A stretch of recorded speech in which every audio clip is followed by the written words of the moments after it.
nova canção em meus lábios. Estamos aqui em mais um Encontro com Chá, o podcast do Destinadas. E hoje eu tô com a Ana Dab, ela que é psicanalista, vai contar um pouquinho da história dela pra gente. Ana, eu quero te agradecer por estar aqui hoje, né, por falar um pouco da sua história, por contar um pouquinho, né, daquilo que te fez ser quem você é. E eu gosto de começar perguntando sobre quem é o CPF antes do CNPJ. Quem é a Ana por trás da Ana Dab? Então, me Sim. fala um pouquinho de você, como que começou essa trajetória? Eu que agradeço, o privilégio é meu poder falar um pouco da minha história e o privilégio é todo meu. Então, a Ana Dab, gosto que me chame de Ana porque não é um nome simples, mas eu sou uma filha, sou mãe, sou uma mulher que ama cuidar de pessoas, que não quero passar despercebida pela vida. Eu creio que a gente pode fazer mais pelo outro. E esse nome, Destinadas, ele mexe muito comigo, porque alinha com aquilo que tem sido gerado no meu coração. Que lindo. E você cresceu com uma mulher que era empreendedora, né? A sua mãe, ela era empreendedora. Então, como que foi assistir isso e hoje se ver num lugar também que ela ocupava? Menina, é engraçado, né? Quando a gente é criança, eh, a gente vai, não entende que aquilo é um ensinamento, né? Sim. Havia uma necessidade, e a minha mãe é salgadeira, parou tem pouco tempo, mas todo mundo aqui na cidade conhece muito minha mãe. E ela falava assim: olha, eu vou ensinar vocês, porque eu tenho muito medo de chegar a faltar, vocês passarem aperto na mão de alguém. Então eu vou ensinar vocês. E ela ensinava a gente, desde a limpar, a produzir, a atender as pessoas. E, e a gente falava assim: Deus me livre, nunca quero seguir esse caminho. Mas foi algo que, com o tempo, foi vindo de forma tão natural para minha vida que que hoje há muita gratidão no meu coração, porque hoje o que eu faço vem dessa semente que foi lançada lá atrás, de ver ela produzindo, era o cuidado na hora de entrega, o zelo de como entregar, a preocupação com o outro, e sem. Era uma preocupação dela, mas para mim foi se tornando algo prazeroso, né? E Entendi. isso foi aos poucos tomando um lugar dentro de mim, e quando eu vi já estava aí. Que lindo. E antes da psicanalista, de ser psicanalista, né? Você começou também com uma confeitaria inclusiva. Me conta o porquê que você começou, por que que você decidiu tomar essa iniciativa? Então, junto com a minha irmã, nós abrimos uma confeitaria, né? Minha mãe também fazia bolos, fazia salgados, e nós começamos a montar kits para festa. Fazíamos coisas lindíssimas, doce personalizado. Mas a minha sobrinha nasceu com uma seletividade alimentar muito severa. E a história, assim, a gente trabalhando muito, os nossos filhos crescendo ali no meio do trigo, no meio da bagunça. E, e um dia ela chegou em casa, chorando muito. E eu não tenho meninas, eu tenho 2 filhos. E eu falo, brincava com a minha irmã que a Nicole era guarda compartilhada. Ela chegou chorando e falou assim: faz uma festa para mim, eu juro. Ela cruzava os dedinhos e falava assim: eu juro que eu não como nada. Ela tinha 6 anos. Porque uma mãe na escola tinha entregado o convite para todas as outras crianças e não dado para ela. Tadinha. E, e aquilo mexeu muito comigo, sabe? Aquilo me doeu. Minha irmã na época até falou assim: nossa, até parece que ela é sua filha. Eu nem tô sentindo tanto, porque isso já é comum. Eu falei: não, isso é desumano. E essa ação, eu lembro que era assim, um mês de agosto, eu já falei com ela: olha, quando que é a nossa última agenda estabelecida? Ela falou: em novembro. Eu falei: é a última data. Eu vou começar a trabalhar para esse público que a Nicole está incluída. Mas eu não sabia como era tão desafiador, Eu porque não imagino. tinha curso, comprava um e-book, né? Que hoje a internet é tudo muito fácil. E aí, fácil, Quando eu fazia, dava para escorar a porta, o pão saía errado, não dava certo, seguia o passo a passo e era frustrante. E assim foram por 2 longos anos. O Nossa. marido falava assim: "Você está estragando material", eu comecei a fazer escondido, porque eu queria que desse certo. Eu via a minha sobrinha nunca tinha comido brigadeiro, a primeira vez que ela comeu brigadeiro era muito engraçado, porque ela comia aquilo tão devagar, com medo de acabar. Tadinha. Então, assim, a mesa, né, ela fala de trazer para perto, de dividir, de compartilhar, de experimentar, de viver uma experiência, e essa menina não tinha. E quando eu comecei a entrar nesse universo, eu vi que o leque era muito maior, né, as restrições eram múltiplas.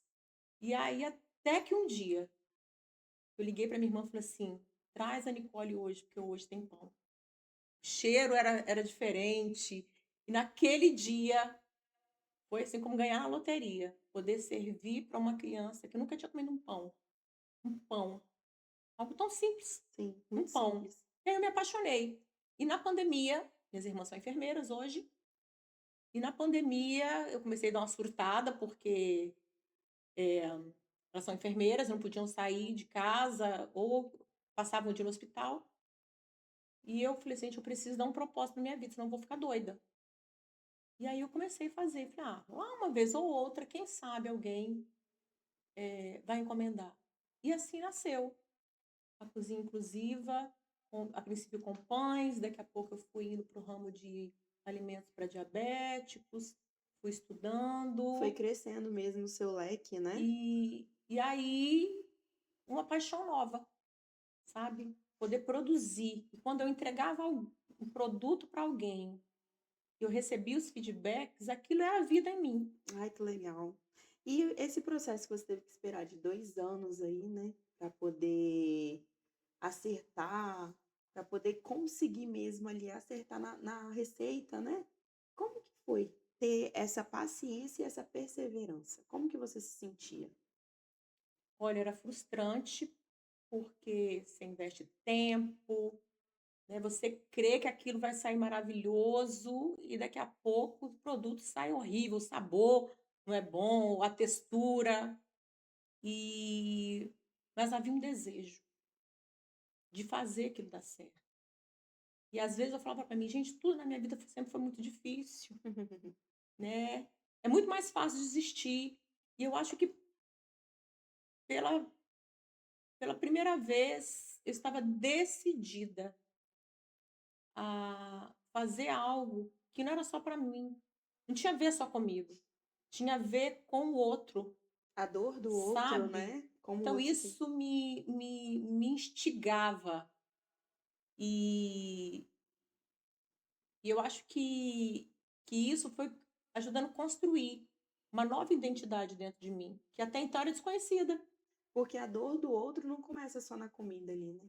Começava bem antes, de não poder ir aos lugares como a Nicole, né, de não participar dos aniversários dos amiguinhos, E às né. vezes o meu esposo falava assim, quando, né, já estava coisa mais encaminhada, eu falei assim: "Nossa, você nunca entrega um produto rápido", porque eu também percebia que as pessoas queriam falar da restrição alimentar, elas queriam ser ouvidas. Não era só a escassez de alimento, era um outro tipo de exclusão. Então, quando ela chegava na minha porta para pegar um produto ou para encomendar, ela queria falar. Sobre como se sentia, Como né. se sentia, quais eram as dificuldades, ou às vezes saía de um consultório com um diagnóstico, mas sem direção, para onde que eu vou, "O que que eu como? né? E O que que eu agora? faço?". Então isso tudo foi gerando dentro de mim uma vontade de conhecer esse universo, não apenas para eu ter esse conhecimento, mas para poder compartilhar com o outro. E Ana, onde exatamente que a cozinha, ela se funde com a psicanálise? É uma história bem interessante. Eu morei uma época no Canadá. Eu amo o Canadá. Ah, então somos duas. É um país encantador. Eu amo lá. E eu estava num seminário e alguns missionários contaram uma história. Eles foram visitar uma aldeia onde tinham mulheres afegãs que os maridos tinham sido capturados, né? Toda aquela condição que existe ali no Oriente Médio. E perguntaram para elas o que elas gostariam. E a pergunta delas foi assim: gostaríamos que vocês trouxessem mulheres para fazer biscoitos, nos ensinar a fazer biscoitos e contar histórias de amor. Que lindo. E aquilo mexeu tanto comigo, mas ao mesmo tempo me doía porque parecia algo tão distante, mas ali também nasceu uma semente. Vim embora, precisei, né, por N fatores, Ai, que precisei triste. retornar e com a cozinha inclusiva, eu comecei a perceber que esse era o desejo das pessoas que vinham na minha casa buscar produto. Elas saíam muitas vezes do consultório com o diagnóstico, mas não tinham direção. Elas queriam ser ouvidas, né, das dificuldades, das limitações que a alimentação trazia, onde comprar um produto. E, e aí isso veio à tona em mim novamente, que era uma oportunidade. E aí, nesse tempo eu já cursava gastronomia, mas sempre tinha aquela perguntinha: será que é isso mesmo? Né? Eu via como contei a minha história com a minha mãe, eu via minha mãe tendo esse cuidado com o outro, com o próximo. E às vezes eu me perguntava: será que é isso? Meu propósito? E aí um dia, no meu devocional, no meu momento de café com o Criador, um texto me saltou aos olhos, Isaías 43:18. Falava assim: esqueça o que se foi. Eu estou fazendo uma coisa nova e ela está surgindo. Isso foi uma bomba dentro de mim, porque eu falava assim: que novo é esse? O que é isso? E até que eu insistindo, e eu perguntava, e eu questionava, e largar o velho, aquilo que é confortável, né? É, a faculdade, aquilo que já está acontecendo, né? Era desafiador, era pisar num campo de areia movediça. E aí eu falei com o marido: olha, eu vou trancar a faculdade. E para ele aquilo era loucura. O negócio promissor, né, o mercado de confeitaria inclusiva, de produtos inclusivos, ele é muito abrangente, está em ascensão, parecia algo louco. E quando eu começo na psicanálise, né, ele mesmo achando que era loucura, me apoiou, sou grata a ele por abraçar esse desejo do meu coração. E quando eu caio na psicanálise, que eu começo ali nas primeiras aulas, eu também sou mãe atípica, pensei assim: "Ah, mas desculpa, muleta, isso aqui é para ajudar a entender melhor a cabeça do filho". E eu vi que havia ali uma mulher que precisava de ser salva, uma mulher que tinha um desejo, um bom desejo de fazer dar certo, tantas coisas, de ajudar o outro, mas não tem como ajudar o outro se a primeira pessoa a passar por esse processo de construção não for eu. Não tem como um escravo libertar o outro. É verdade, é muito difícil você querer tratar alguém se você não está tratado, né? E qual foi o maior desafio emocional em mudar de profissão? Acho que o maior desafio é você querer algo e quem está à sua volta não ter a mesma visão. E trazer para você, às vezes, algumas crenças, né? Que, isso é loucura. Agora, com essa idade, né? As pessoas têm aquela visão: você não precisa. Agora que os seus filhos estão grandes, você vai inventar de mexer com a cabeça dos outros, de resolver problema dos outros. Então, acho que esse foi um dos maiores desafios. E, às vezes, até acreditar, será que realmente, acreditar na própria capacidade, será que é isso mesmo? Será que não é coisa da minha cabeça? Será realmente que eu estou arranjando sarna para me coçar? Mas conforme eu fui caminhando, eu fui vendo: não, é isso. As duas coisas, elas podem andar juntas, desde que haja equilíbrio, né? Nós somos seres trinos, a gente precisa aprender a cuidar do corpo, da nossa alma, do nosso espírito. Às vezes a gente acha que as mudanças, elas têm que ser externas, a gente quer cuidar do cabelo, A gente quer mulher, quer feminina, quer estar bonita, quer estar com o corpo em dia, quer estar por dentro da moda, a gente quer cuidar da casa, mas nesse processo a gente muitas vezes cuida de tudo e se abandona. É verdade. A gente esquece do principal, a nós mesmos, porque o por fora, né, é o superficial e o por dentro tá como. E diante disso, eu quero te perguntar, quais são as dores que mais são repetidas nas suas sessões com mulheres? Então, quando eu terminei, eu ainda estou graduando, né, estou numa outra fase do curso, mas na primeira etapa que eu finalizei, eu não tinha um nicho definido, né, e quem fala para todo mundo não fala para ninguém, e eu precisava. E começou a nascer um amor por mulheres, porque eu percebi que há essa preocupação de dar conta, né, a própria sociedade, a gente fala tanto de empoderamento, mas para mim, Ana, às vezes é passado uma ideia meio distorcida. O verdadeiro poder está quando você se conhece, quando você não quer assumir o lugar do outro. E às vezes a rede social faz isso, ela nos apresenta tantos papéis, tantos personagens, que a gente quer ser tantas, mas a gente não sabe quem a gente é, quem eu sou na essência. E, e aí começou a nascer esse desejo de cuidar de mulheres. E quando elas vêm para o consultório, eu falo, Gabi, que nós somos frutos de amores imperfeitos.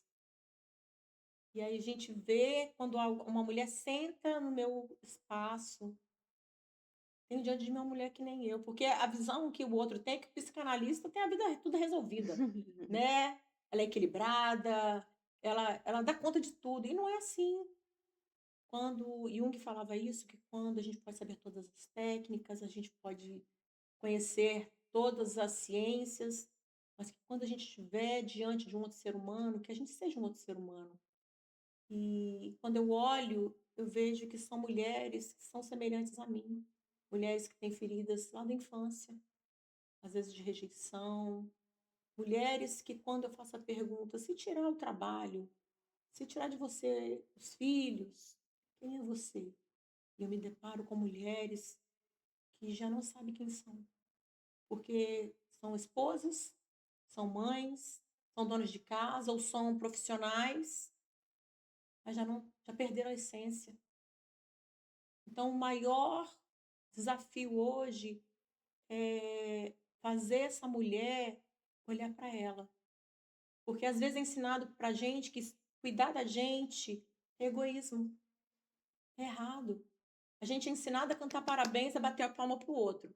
Mas às vezes a gente não sabe bater palma para a gente não sabe comemorar nossas vitórias. Às vezes mulheres que acham que não podem descansar.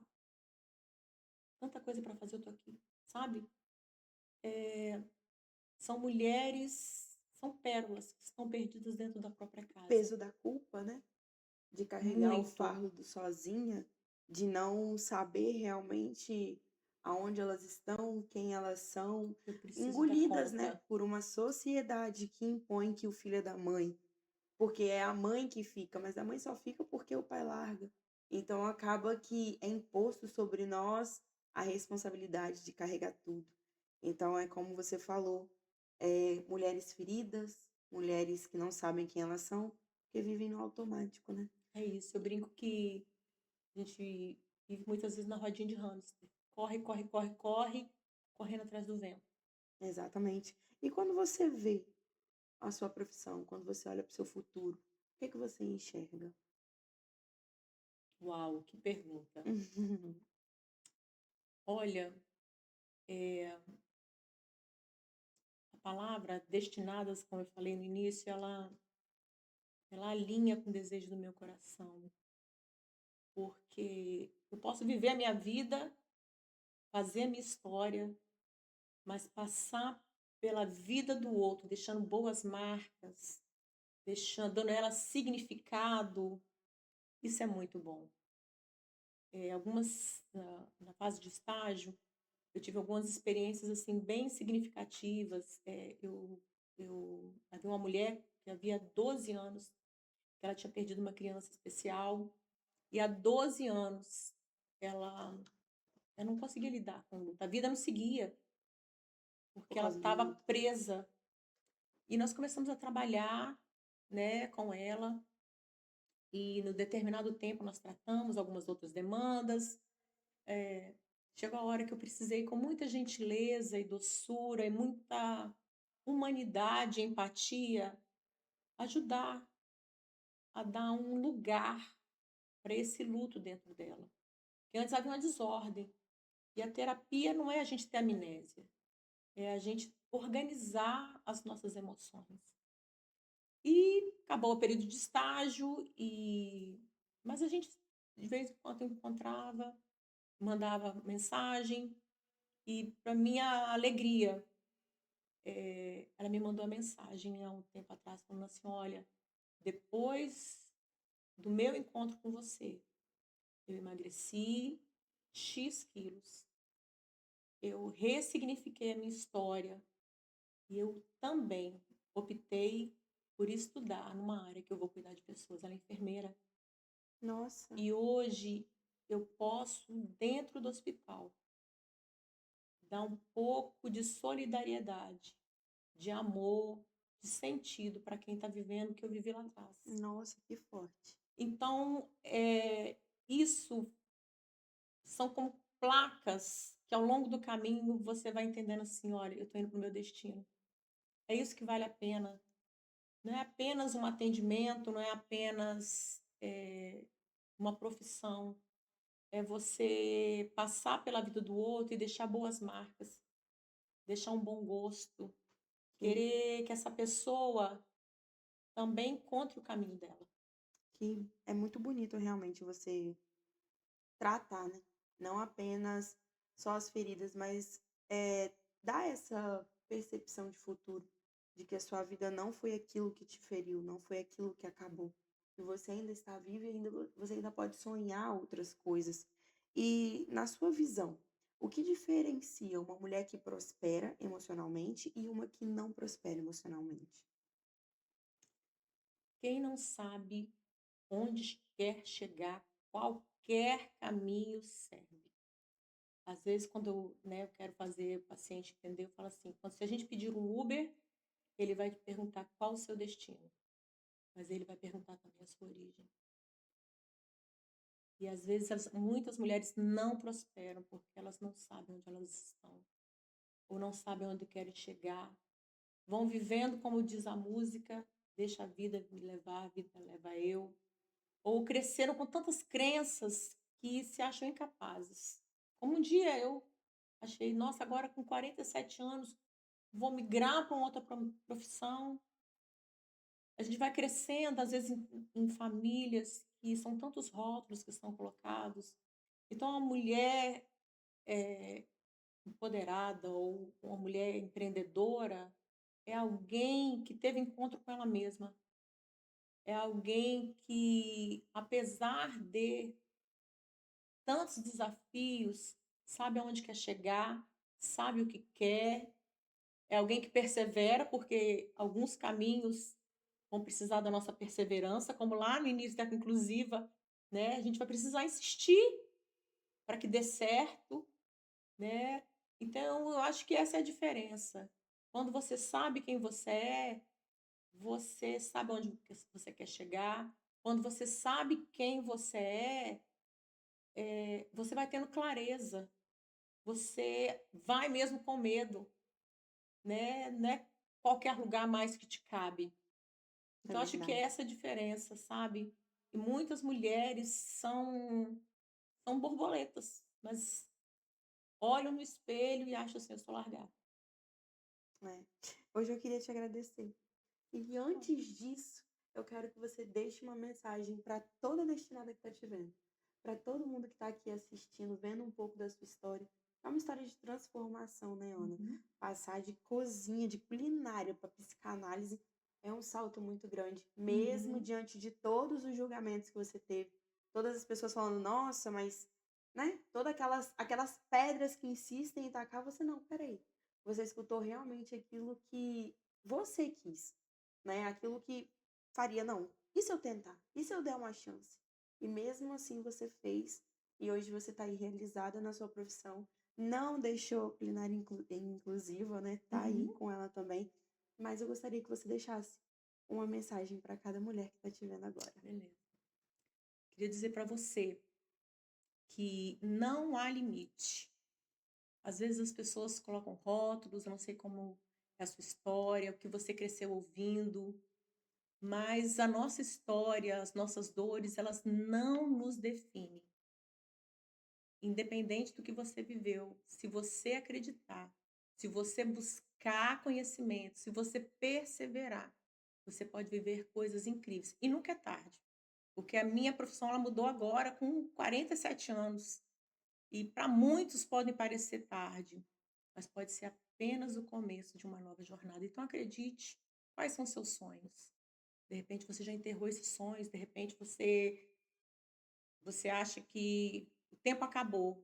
E o nosso tempo é o agora. O hoje, ele é um presente. E tudo depende. A mudança que você tanto quer, que você tanto deseja, começa com você. Então se permita viver o novo. O novo só chega quando a gente acredita e aposta nele. Nossa, que inspirador. Muito bom acabar dessa forma. Quero te agradecer pelo Eu que seu agradeço. tempo, por vir aqui contar a sua história, realmente assim, inspirador. E é isso, Ana. Muito obrigada. Muito obrigada de todo o meu coração. Eu que agradeço. Estou aí à disposição. Esse foi mais um encontro com o chá. E toda sexta-feira, ao meio-dia, tem vídeo novo aqui no canal. Então segue, curte, comenta, compartilha. Já deixa o sininho ativado para receber novas notificações. E toda sexta-feira tem aqui uma destinada para inspirar a sua vida. Até sexta. Uma que eu ainda estou aprendendo a cantar.